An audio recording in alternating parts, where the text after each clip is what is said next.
Hi students, as a part of revision capsule series, so today's topic is GOC2's one of the very important topic, basicity and comparison of basic strength. So first of all define bases. Bases क्या है? Bases Bronsted bases की भी बात करें तो Bronsted base वो bases थे जो which have a tendency to accept proton और प्रोटॉन कब एक्सेप्ट करेंगे जब उन पे electron pair negative charge available होगा। ठीक है, तो अवेलेबिलिटी की अब बात करी जाए कि जो जितना ज़्यादा चार्ज अवेलेबल होगा उतना ज़्यादा उसकी बेसिसिटी होगी। तो इस बेसिस पर या फिर आप लेविस बेस से भी देख सकते हो, लेविस बेस ने भी यही कहा कि भैया लेविस बेसिस वो हैं जो इलेक्ट्रॉन पेयर डोनर है। ठीक है, तो ultimately they must be electron rich if they are either they can be anionic or if neutral their central atom must carry at least one lone pair। तो चलो बच्चों पहले comparison of basic strength along the period देख लेते हैं। Along the period अगर हम देखें तो अलोंग द पीरियड जैसे मैं कहता हूँ बिल्कुल वैसे देखना कि सेंट्रल एटम लोकेट करो, सेंट्रल एटम की इलेक्ट्रोनेगेटिविटी चेक करो। अगर लेस इलेक्ट्रोनेगेटिव होगा तो डोनर टेंडेंसी ज़्यादा होगी। डोनर टेंडेंसी अगर ज़्यादा होगी तो बताओ CH3 माइनस यानी carbon ions carbon basis strongest basis हुए अपने पीरियड में। क्यों? क्योंकि ये लेस इलेक्ट्रोनेगेटिव है। मोर इलेक्ट्रोनेगेटिव फ्लोरीन की डोनर टेंडेंसी कम हो गई तो बेसिसिटी भी कम हो गई। डाउन द ग्रुप अगर हम देखें, डाउन द ग्रुप अगर हम देखना है तो हमें इलेक्ट्रोनेगेटिविटी बिल्कुल कंसिडर नहीं करनी चाहिए। इलेक्ट्रोनेगेटिविटी कंसिडर करेंगे अगर तो उल्टे रिजल्ट्स आएंगे। तो साइज कंसिडर करना है, साइज कंसिडर करना है मतलब छोटा साइज, ज़्यादा इलेक्ट्रॉन चार्ज डेंसिटी, ज़्यादा बेसिसिटी। ठीक है, तो डाउन द ग्रुप बेसिसिटी में साइज देखना है, चार्ज डेंसिटी देखनी है, अलोंग द पीरियड इलेक्ट्रोनेगेटिविटी देखनी थी।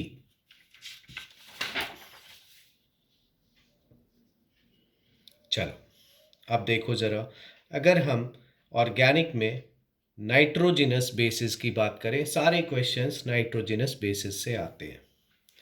तो मैंने चार पार्ट्स में नाइट्रोजिनस बेसिस को डिवाइड करा है। अमाइंस जिन्हें एलिफैटिक बोला, एरोमेटिक अमाइंस यानी एनिलीन और उसके derivatives, amidines. Amidines must have typical structure of this. ये टिपिकल स्ट्रक्चर होगा अमाइडीन में, मतलब इधर इधर it can be OH, it can be any group. ठीक है, मतलब ये टिपिकल स्ट्रक्चर अगर है तो अमाइडीन है। अब अगर हम इस पर्टिकुलर अमाइडीन को देखें तो यहाँ पे दो लोन पेयर हैं, दो लोन पेयर हैं, लेकिन अगर हम देखें कि ये वाला लोन पेयर तो डीलोकलाइज हो गया बच्चों पाई बॉन्ड के साथ। ठीक है, और ये लोन पेयर आपका लोकलाइज्ड हो गया, क्योंकि जब पाई बॉन्ड और लोन पेयर दोनों होते हैं तो कौन पार्टिसिपेट करता है बच्चों रेजोनेंस में? Pi bond. अब फोर्थ मैंने क्लासिफाई कर दिया अमाइड्स। अमाइड्स भी वो बेसिस हैं जिनमें नाइट्रोजन पे लोन पेयर है। अब देखो एक एक करके स्ट्रेंथ देखो। सबसे पहला फोरमोस्ट सबसे इंपॉर्टेंट पॉइंट जो यहाँ आपको कंसिडर करना है वो कंसिडर करना है आपको बच्चों, डीलोकलाइजेशन ऑफ लोन पेयर। अगर लोन पेयर लोकलाइज्ड है, लोकलाइज्ड है, लोकलाइज्ड है, तो ये चार जगह लोन पेयर लोकलाइज्ड है तो ये सब बेटर बेसिस हैं एज कंपेयर टू। यहां देखो डीलोकलाइज्ड है, यहां देखो डीलोकलाइज्ड है, और यहां देखो डीलोकलाइज्ड है। तो अमाइडीन में तो दो साइट्स हैं जिसमें से जहां डीलोकलाइज होगा वहां प्रोटॉन नहीं आएगा, जहां लोकलाइज होगा वहां प्रोटॉन आएगा। ठीक है, तो इस बेसिस पे अभी तक एनिलीन अमाइड लेस बेसिक हो गए एलिफैटिक अमाइन से और अमाइडीन से। अमाइडीन से क्यों? क्योंकि यहां लोन पेयर कौन सी साइट पर है? लोकलाइज साइट पर है। ठीक है, तो ये बहुत इंपॉर्टेंट पॉइंट है। अब जरा एनिलीन और अमाइड को भी आपस में अलग कर दो बच्चों। यहां देखो, यहां जब लोन पेयर डीलोकलाइज होगा तो ऑक्सीजन पे नेगेटिव आएगा, और यहां जब लोन पेयर डीलोकलाइज होगा तो कार्बन पे नेगेटिव आएगा। तो यहां मैंने लिखा है if the delocalisation is more effective, यहां इफेक्टिव डीलोकलाइजेशन है बच्चों, तो यहां बेसिसिटी और कम हो गई, then basicity is further reduced. देखो यहां रेजोनेटिंग स्ट्रक्चर बना के दिखाई है। देखो एमाइड्स में ऑक्सीजन पे नेगेटिव, इफेक्टिव डीलोकलाइजेशन। एनिलीन्स में कार्बन पे नेगेटिव, तो लेस इफेक्टिव डीलोकलाइजेशन। सेकेंड जो इफेक्ट है, जो डीलोकलाइजेशन के इमीडिएटली बाद हमें देखना है, वो देखना है plus M effect. Plus M effect अगर ऑपरेट हो रहा है तो इट बहुत बहुत तेजी से वो बेसिसिटी बढ़ाएगा। बहुत तेजी से अगर बेसिसिटी बढ़ेगी तो जैसा कि हम अभी थोड़ी देर में देखने वाले हैं, प्लस एम बेसिसिटी बढ़ाता है। ठीक है, प्लस एम बेसिसिटी बढ़ाता है। सिमिलरली प्लस आई इलेक्ट्रॉन रिलीजिंग ग्रुप बेसिसिटी बढ़ाएगा। सॉल्वेशन इफेक्ट समझाता हूं इसे अभी। सॉल्वेशन इफेक्ट क्या है कि अगर कोई बेस पानी में मिलाते हैं, और ये वाला जो इफेक्ट है ये एक्वस सॉल्यूशन में लगेगा बच्चों, एक्वस सॉल्यूशन में। तो अगर हम किसी बेस को वाटर में मिलाते हैं तो उसका बनेगा कॉन्जुगेट एसिड। देखो मैंने एक एग्जाम्पल लिया, मैंने एक 1 डिग्री अमाइन लिया, 1 डिग्री अमाइन को पानी में मिलाया, ये इसका मैंने बनाया कॉन्जुगेट एसिड। अगर ये कॉन्जुगेट एसिड बच्चों स्टेबल होगा तो बताओ ये बेस इस तरफ रिएक्शन को फॉरवर्ड ड्रिवन करेगा, और अगर ड्रिवन करेगा तो बेसिसिटी ज़्यादा होगी। तो अब देखो ज़रा यहाँ पे, ये सॉल्वेशन इफेक्ट का मतलब समझो। सॉल्वेशन इफेक्ट मतलब इस कॉन्जुगेट एसिड में कितने हाइड्रोजन हैं, जितने हाइड्रोजन होंगे उतना ज़्यादा हाइड्रोजन बॉन्डिंग होगी। हाइड्रोजन बॉन्डिंग को ही बेसिकली सॉल्वेशन इफेक्ट बोला गया। अब ज़रा दो चीज़ें दिमाग में रखो कि अगर यहाँ पे मैं सेकेंडरी अमाइन करूँ तो यहाँ 2 R आएंगे, और बताओ बच्चों H 1 हो जाएगा। मतलब अगर प्लस आई इफेक्ट बढ़ाता हूँ तो सॉल्वेशन इफेक्ट कम होता है। ध्यान से सुनो, अगर मैं यहाँ R2NH करूँगा तो यहाँ बताओ एक H कम हो जाएगा, एक H कम हो जाएगा तो हाइड्रोजन बॉन्डिंग कम हो गई, लेकिन R2NH करा तो प्लस आई बढ़ गया। एल्काइल ग्रुप्स तो प्लस आई हैं। तो यहाँ बहुत डेलिकेटली एक्सपेरिमेंटल ऑर्डर हमें फॉलो करना पड़ता है कि प्लस आई और सॉल्वेशन यानी हाइड्रोजन बॉन्डिंग के इफेक्ट से जो मेन जो आपको याद ही रखना है, इनफैक्ट याद रख लो, बहुत काम आसान रहेगा। STP सेकेंडरी टर्शरी प्राइमरी, सब अमाइंस के केस में आप STP फॉलो करो। एक्वा सॉल्यूशन के केसेस में एक्वा सॉल्यूशन आपको हमेशा मानना है, क्योंकि अगर एक्वा सॉल्यूशन नहीं लिखा होगा तो देगा कि वो भाई ब्रैकेट में गैसियस फेज लिख देगा, लेकिन अगर नहीं लिखा है तो आपको गैसियस फेज लेके चलना ही है बच्चों। इसका एक एक्सेप्शन है कि अगर ये सारे अल्काइल ग्रुप मिथाइल ग्रुप्स हैं तब STP के बजाय ये ट्रेंड SPT कर देना बच्चों, वैसे नहीं तो याद कर लो secondary tertiary primary 2 degree R2NH, 3 degree R3N, 1 degree primary RNH2 ammonia. अब जरा मैं आप लोगों को फाइनली ये 4 अमाइंस में हमने क्लासिफाई करा था, उसके बाद मैंने सारे पॉइंट्स को कंबाइन करके ये ट्रेंड लिखा। तो अब मैं इसको समझा दूं। देखो अमाइडीन सबसे ज़्यादा बेसिक क्यों है, क्योंकि उनमें एक लोकलाइज लोन पेयर भी था, और साथ में उनमें प्लस एम लगा था दूसरे NH2 का। देखो बच्चों उसमें प्लस एम लगा था दूसरे NH2 का, जिससे यहाँ जब नेगेटिव डीलोकलाइजेशन होगा तो इस N पे नेगेटिव चार्ज आ जाएगा, बहुत ज़्यादा बेसिसिटी बढ़ेगी। उसके बाद एलिफैटिक अमाइंस क्योंकि लोकलाइज लोन पेयर है, उसके बाद एनिलीन्स क्योंकि डीलोकलाइज लोन पेयर है। अमाइड्स में और ज़्यादा डीलोकलाइजेशन और इफेक्टिव है, तो लीस्ट बेसिक अमाइड्स हो गए। अब बच्चों एक एग्जाम्पल मैंने लिया है, ध्यान से देखो। ये बताओ ये 2 डिग्री अमाइन है, ये 1 डिग्री, ये 3 डिग्री, बट ये तीनों एलिफैटिक है, ये एनिलीन है। यहाँ देखो बच्चों नाइट्रोजन का लोन पेयर किसके साथ जाएगा, ऑक्सीजन के साथ, और यहाँ देखो नाइट्रोजन का लोन पेयर बच्चों ऑक्सीजन के साथ भी जा रहा है और कार्बन के साथ भी जा रहा है। तो बताओ 1 2 3 एलिफेटिक अमाइंस के केस में तो मैंने एसटीपी से आंसर लिखा।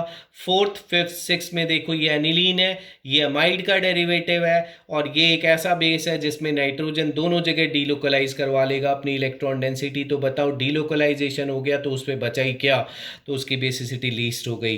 ध्यान से देखो, फोर्थ एरोमेटिक है, फिफ्थ डीलोकलाइजेशन है, कौन से एटम के साथ, ऑक्सीजन के साथ, और सिक्स्थ में तो डीलोकलाइजेशन है with carbon as well as nitrogen.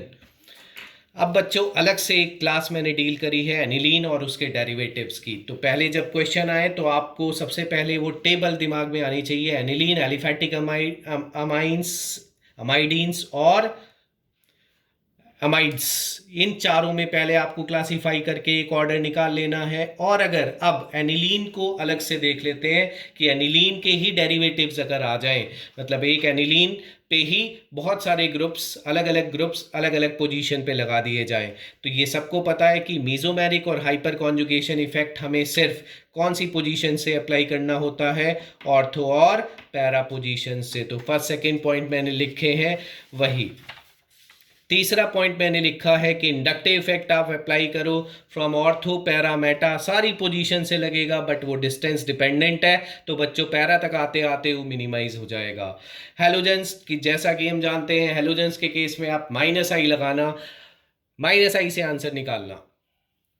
Last apply ortho effect. Ortho effect बच्चों एक अलग सा इफेक्ट है, अगर कोई ऑर्थो सब्स्टिट्यूटेड एनिलीन है तो वो लेस बेसिक हो जाएगी क्योंकि वो स्टेरिक हिंड्रेंस फेस करेगी, आने वाले प्रोटॉन को आने में दिक्कत होगी ड्यू टू ओवर क्राउडिंग।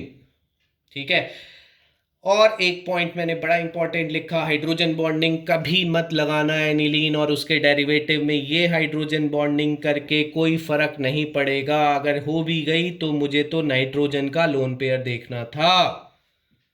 तो हाइड्रोजन बॉन्डिंग कभी मत लगाना है एनिलीन में। फिनॉल बेंजोइक एसिड के एसिडिक स्ट्रेंथ में लगेगी हाइड्रोजन बॉन्डिंग, ये ध्यान रहे।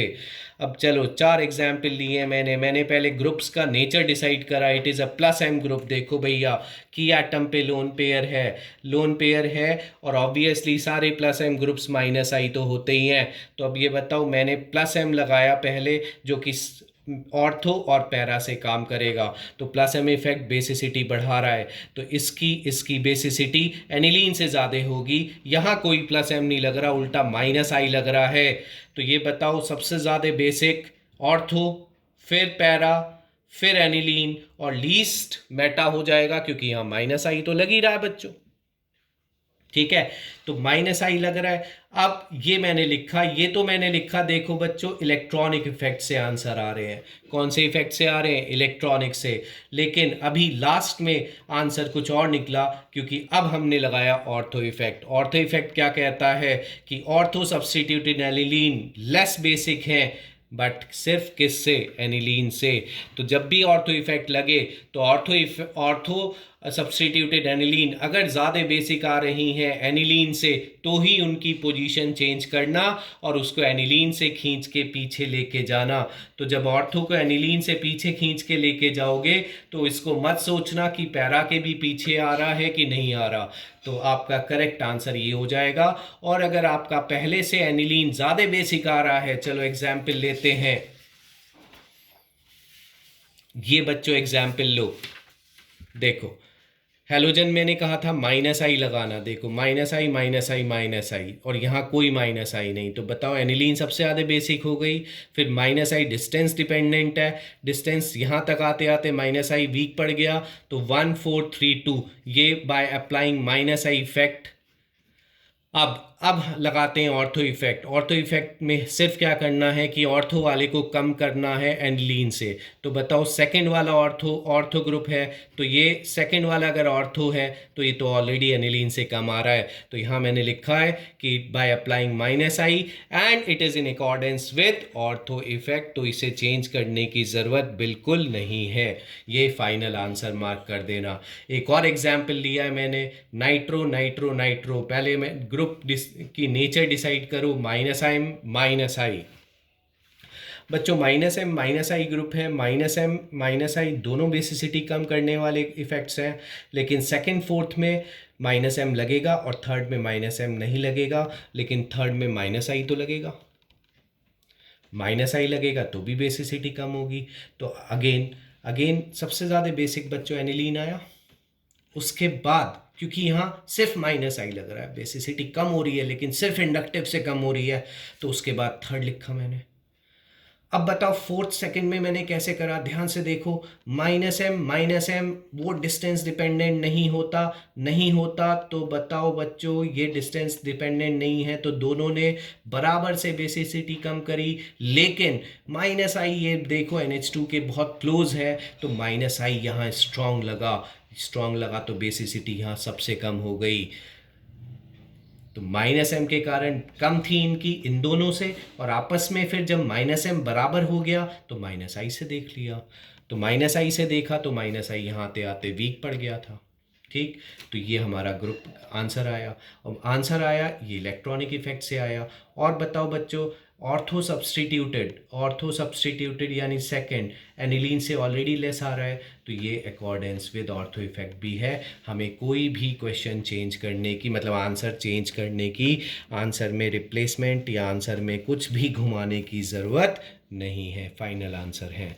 ये एक चीज़ और बच्चों ध्यान रखो कि ortho effect does not operate in case of linear group. Cyanide is a linear group, fluoride is a very small group, and hydroxyl। तीन ग्रुप्स के केस में जो आंसर इलेक्ट्रॉनिक इफेक्ट से आपके आए उन्हीं को आप बंद करके टिक कर देना, और बाकी सब में आप लगाना ऑर्थो इफेक्ट। एक और फैक्टर होता है बच्चों जो थोड़ा सा बहुत इंपॉर्टेंट तो नहीं है, बट हाइब्रिडाइजेशन वो भी बहुत रोल प्ले करता है। हाइब्रिडाइजेशन, अगर sp हाइब्रिडाइज नाइट्रोजन पे लोन पेयर है तो बताओ sp hybridise nitrogen more electronegative होगा, तो उसकी डोनर टेंडेंसी कम हो जाएगी एज कंपेयर टू अगर sp3 नाइट्रोजन पे लोन पेयर है तो वो साइट ज़्यादा बेसिक होगी। थैंक्स ऑल, ध्यान से सुनो, keep subscribing, keep listening, complete video देखो, तब कॉन्सेप्ट्स क्लियर होंगे। Thank you.